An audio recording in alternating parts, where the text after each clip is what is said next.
We went into those mountains looking for one missing hiker.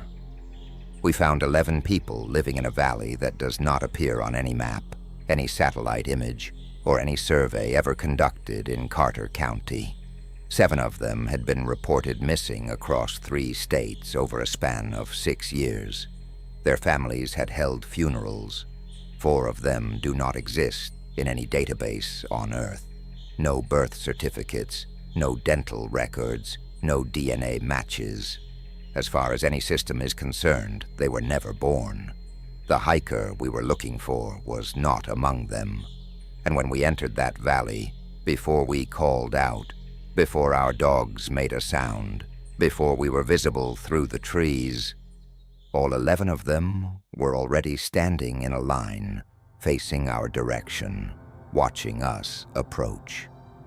I've been a volunteer with the Carter County Search and Rescue Unit in eastern Kentucky for 6 years. I've been on 60 searches. Most end with someone sitting on a log, embarrassed, ready for a ride home. This one did not end that way. Aaron Sutterly, 34, had parked his Honda CR-V at the Black Ridge Trailhead at 7 a.m., signed the register, and set out on the Knob Creek Loop, an 8-mile circuit through mixed hardwoods and laurel thickets. He was due back by 4 p.m. At 6:30 p.m., a passing hiker noticed his car still in the lot with the windows down. By 9 p.m., my team lead called me. We assembled at the trailhead at first light, 7 team members, 2 K9 handlers, a drone operator, standard grid protocol. The dog teams picked up Aaron's scent heading north on the loop. For the first 2 miles, textbook, clear Merrill Mobe boot prints, normal pace, no signs of distress. At mile 2.4, where the trail crosses a dry stream bed and curves east, Aaron's tracks left the trail. They turned sharply south, off the maintained path, through a break in the laurel, and down a steep slope. No hesitation marks, no wandering. He walked off deliberately, as if he knew exactly where he was going. 30 yards down, I stopped. There was a path, not a game trail, a footpath, about 18 inches wide, ground packed hard, laurel trimmed back on both sides at shoulder height. The cut ends of the branches were still green. Someone had been maintaining this path. Recently, it didn't correspond to any trail, service road, or surveyed route in any system we had. According to every map, there was nothing below us but unbroken forest descending into a drainage the topo labeled Unnamed Hollow. Aaron's prints were on the path, but so were others.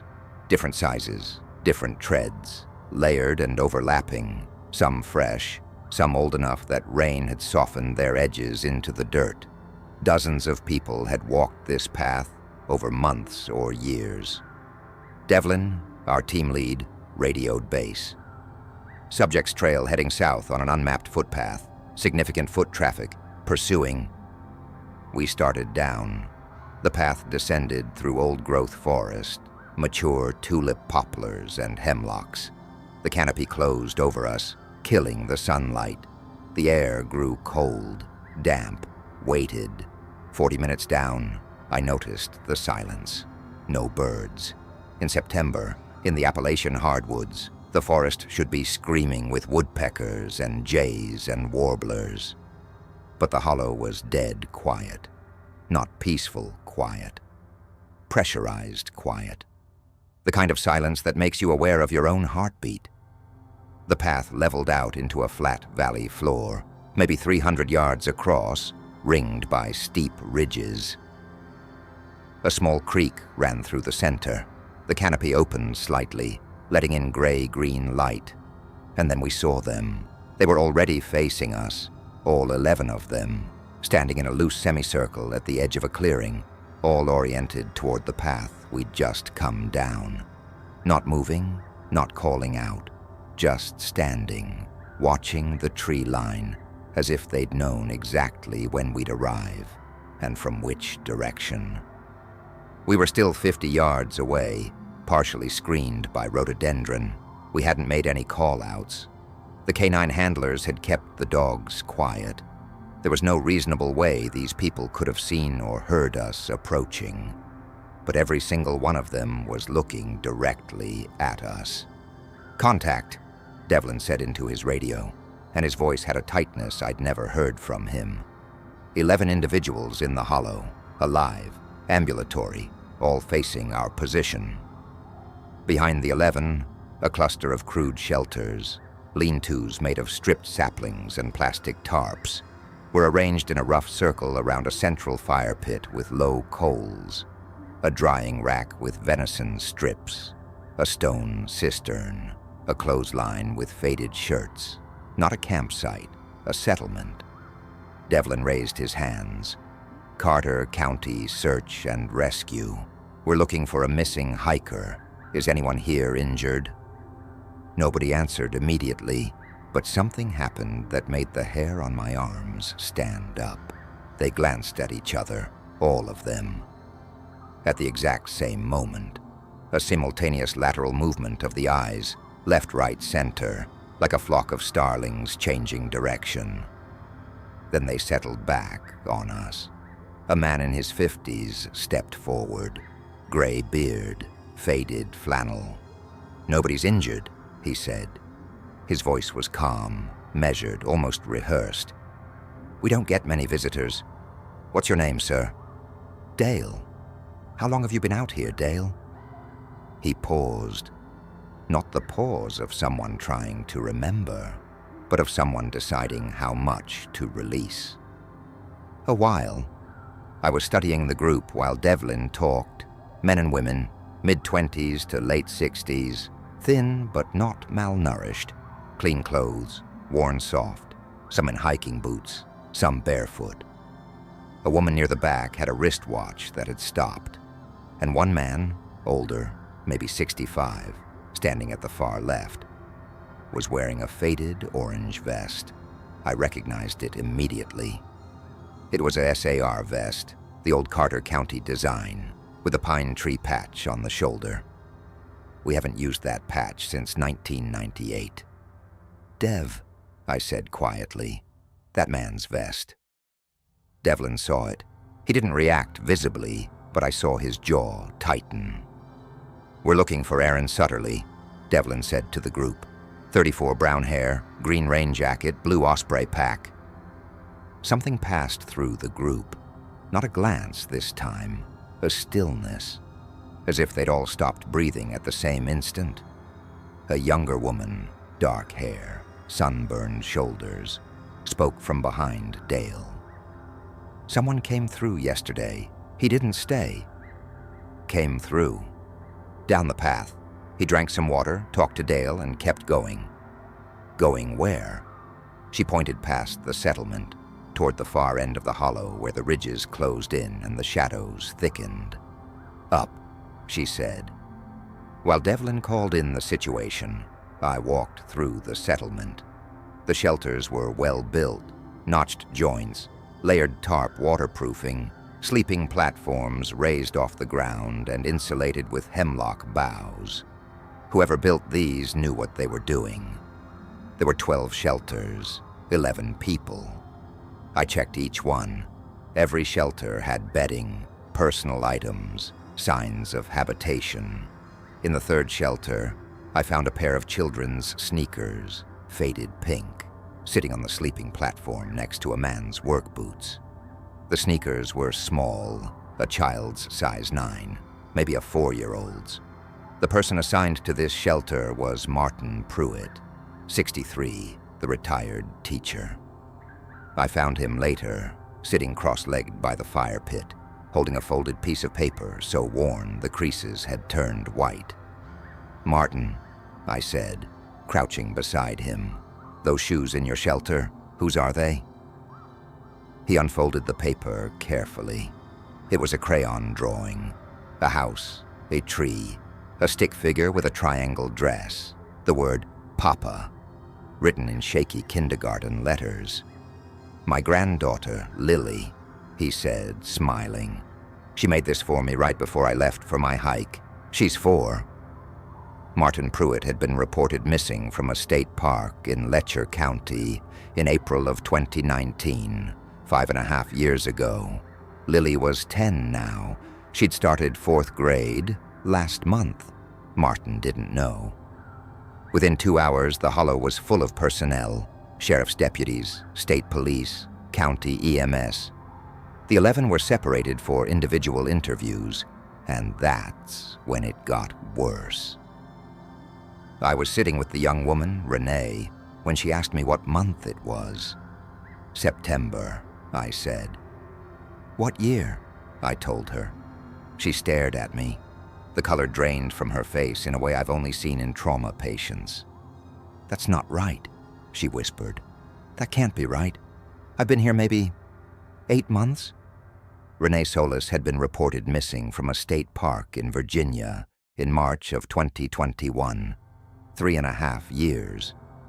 My dog, she said suddenly, grabbing my sleeve. Chester. Who's been feeding Chester? I left him with my neighbor. She was only supposed to watch him for the weekend. I didn't tell her Chester had been rehomed after 6 months, that the new family had him for a year before he died of kidney failure in 2023. I just said we'd look into it.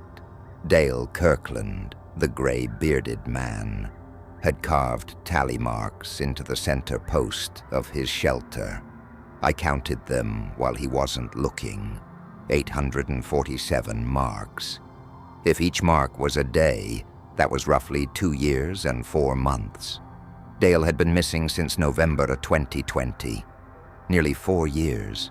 He'd lost almost half his time. We ran all 11 through missing persons databases. 7 matched, spanning 3 states and 6 years. Renee, Dale, Martin, and 4 others, reaching back to 2018. Families who had held funerals, children who had grown up. 4 matched nothing. They gave first names, James, Beth, Curtis, Nora, but couldn't remember their surnames. No fingerprint matches, no dental records, no DNA hits in any system.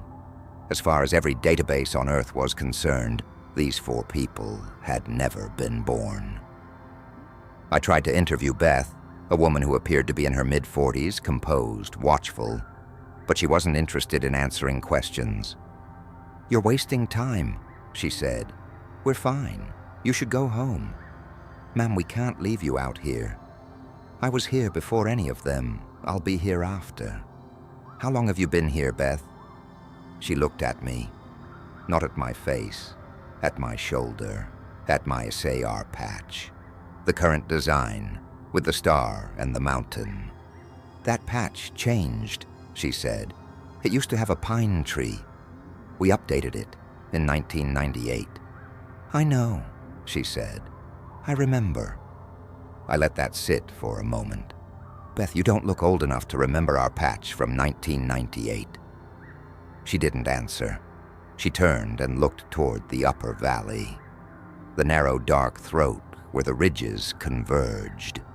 And at the exact moment she turned, every one of the other 10 turned to look in the same direction, simultaneously, like a compass needle swinging toward magnetic north.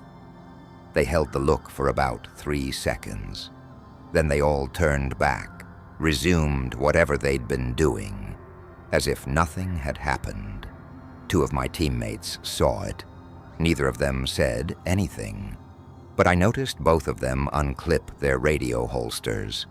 The 12th Shelter, the one slightly apart from the others, closest to the upper trail, was different, neater, more permanent. Inside, a sleeping platform, worn leather boots, a folding knife, and a small spiral notebook hanging from a nail. I opened the notebook. 1 entry per page, a first name and a date, nothing else. Dale, November 3rd, 2020. Martin, June 14th, 19. Renee, March 8th, 2021. 12 entries total. The names matched the 11 people in the clearing. The 12th entry read, Aaron, September 14th, yesterday. the day he went missing.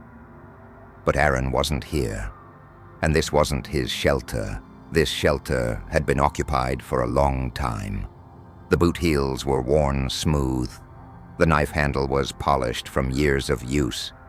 This belonged to whoever had written the log, someone who had been here longer than any of the 11. "Dale," I said, "who sleeps here?" He was sitting on a rock by the creek. He looked at the shelter, then at the water. "The warden," he said. "Who?" "The one who was here when I arrived. He built the shelters. He showed me the spring. He said I could stay." "Where is he now?" "He left yesterday, when the new one came." "Aaron." "The young man with the blue pack. The warden talked with him for about an hour. Then they left together." He pointed up the valley. "That way." "Does the warden have a name?" Dale frowned, straining. "He told me once. When I arrived, I can't..." He shook his head. "None of us can remember it. We just call him the Warden."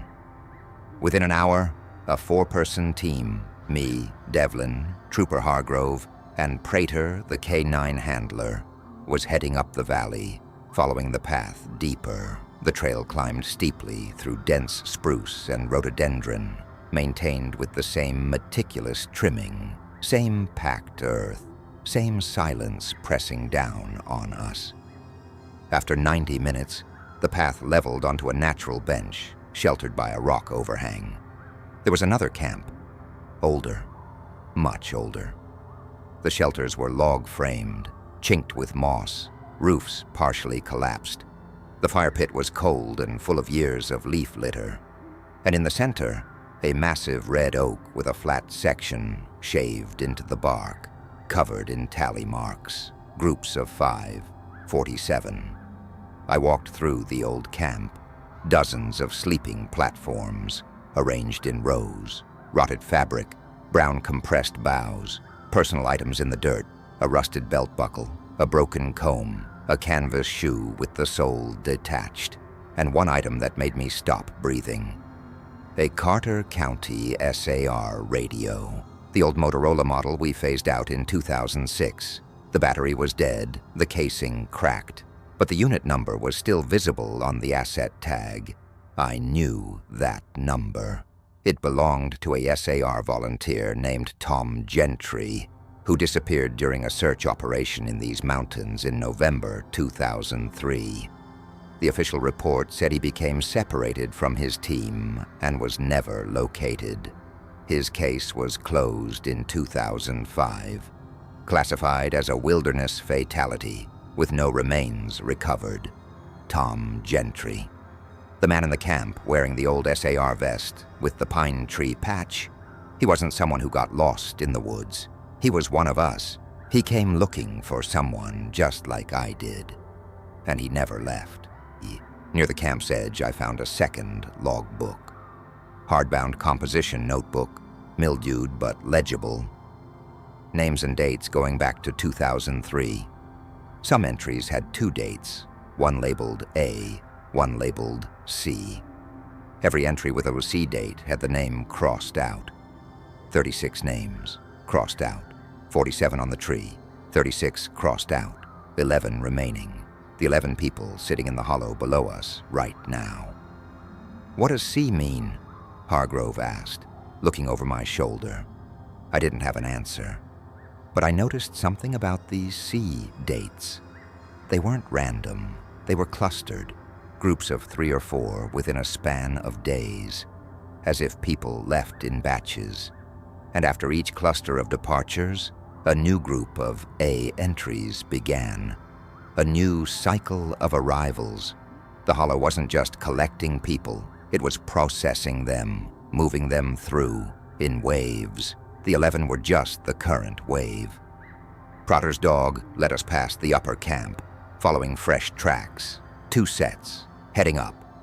After 20 minutes, the dog stopped, sat down, ears flat, whining.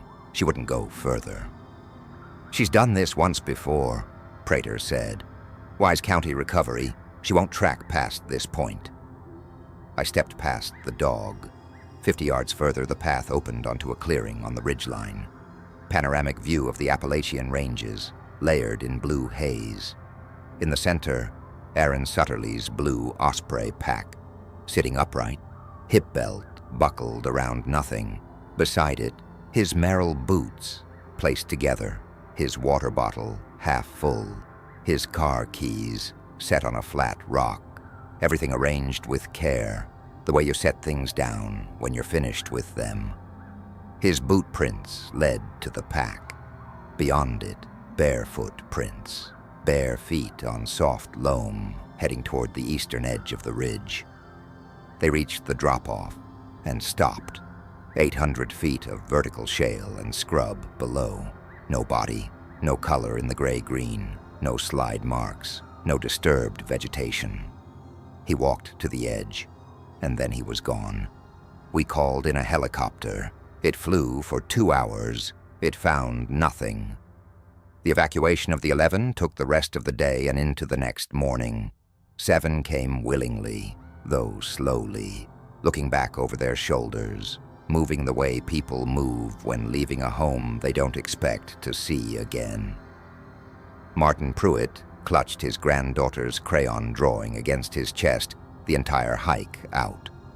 The 4 unidentifiable ones, James, Beth, Curtis, Nora, refused. Beth sat on the path and wrapped her arms around her knees. "I'm not leaving," she said, calm, final. Curtis stood facing the upper valley and would not turn around. 2 deputies had to physically guide him down the trail, one hand on each arm. He didn't resist. He didn't speak. His eyes stayed fixed on the ridgeline above until the trees swallowed it from view. It took 4 hours to walk them all out. In the weeks that followed, the investigation expanded. State Police, FBI Missing Persons Unit, Forest Service. The hollow was surveyed, photographed, mapped by ground teams. But here's the thing nobody put in the press release. The hollow doesn't appear on any satellite image. When the survey team uploaded their GPS coordinates and cross-referenced them with satellite archives, the area corresponding to the hollow shows unbroken canopy. No clearing, no settlement, no creek. As if the cameras simply could not register it. The State Cartography Office attributed it to a rendering anomaly caused by canopy density. No one investigated further. Of the 7 identified individuals, 6 were reunited with families. The reunions were reported as miracles, human interest, happy endings. Martin Pruitt met his granddaughter, Lily. She was 10 years old, 3 inches taller than him now, and she didn't recognize him. He held out the crayon drawing, the one she'd made when she was 4. And she took it, studied it, and said, "I don't remember making this." Martin went quiet after that. He's living with his daughter in Lexington now. He doesn't leave the house. His daughter told a reporter he sits by the east-facing window most mornings and doesn't speak until noon. The 4 unidentifiable individuals were placed in transitional housing. Their DNA results came back human, but the lab flagged anomalies in the methylation patterns, markers associated with cellular age that didn't match their apparent physical age. The forensic geneticist wrote in her report, "Biological age estimates are inconsistent with observed phenotype. Further analysis recommended." No further analysis was conducted. The file was closed. I visited Beth once, 3 weeks after the rescue. She was sitting in a plastic chair by the window, looking east. "Beth, in the hollow, you said you were there before any of them. What did you mean?" "I meant what I said." "Who is the warden?" "There's always a warden. When one finishes, the next arrives. It's always been that way." "Aaron Sutterly, the hiker we were looking for, is he the warden now?" She looked at me, clear eyes, no pretense, no performance. "He went to find the next one," she said. "That's what the warden does. He walks the trails until he finds someone who's already a little lost, someone who's ready, and he shows them the path. The path into the hollow. The first path. There are others. I didn't ask what she meant. I wasn't sure I wanted to know. 3 weeks later, we got a Sunday afternoon call-out. Solo day hiker, missing since morning. Different trailhead, Clover Fork, about 40 miles north of Black Ridge. Standard search. I was on the first team in. We found the hiker's trail on the main loop. At mile 1.8, the prints left the trail. They turned south through a gap in the laurel and down a slope. At the top of the slope, a footpath, 18 inches wide, packed dirt. Laurel trimmed at shoulder height, the cut ends green, leading down into an unnamed hollow that doesn't appear on any map. The silence rose from below. No birds, no wind, just that heavy, pressurized quiet that leans against your eardrums. I stood at the top of the path for a long time. I thought about the 47 tally marks, the 36 crossed-out names, the pink sneakers, Martin's drawing, Tom Gentry's radio. I thought about Aaron's boots at the edge of the cliff, placed neatly, toes over the drop. I keyed my radio. Base, Team 1, subject's trail leaves the loop at 1-8, heading south. Unmapped path. Copy. Team 1, pursue and report. I took one step down. The silence wrapped around my boot like water. I stopped. I unkeyed the radio, turned around, walked back to the main trail. I told Devlin the path was a dead end. We expanded the grid east and found the hiker 3 hours later, dehydrated, disoriented, standard recovery. That night I drove back to Clover Fork alone. I walked to the spot where the path began and tied a length of orange flagging tape to a branch. The next morning the flagging tape was gone. The branch was cut clean, and the path was 6 inches wider. I never went back. But I check the regional missing persons reports every week now. 4 solo hikers have gone missing within 50 miles of each other since September. 3 were found with memory gaps they couldn't explain, listed as successful rescues. 1 was not found, Karen Montero. Last seen at the Clover Fork trailhead, 7:15 a.m. on a Tuesday. Her car is still in the lot. 2 weeks ago, Beth disappeared from the transitional housing unit in Moorhead. She left her room key on the dresser, her issued clothing folded on the bed, her shoes by the door, placed side by side, toes pointing east. Nobody filed a report. You can't file a missing persons report for someone who doesn't exist in any system. But I know where she went, and I know what she'll do when she gets there. She'll walk the trails. She'll find someone who's already a little lost, someone who's tired or grieving, or just far enough from the main path to hear the silence calling from below, and she'll show them the way down. There are more hollows. There have always been more hollows, and each one is patient.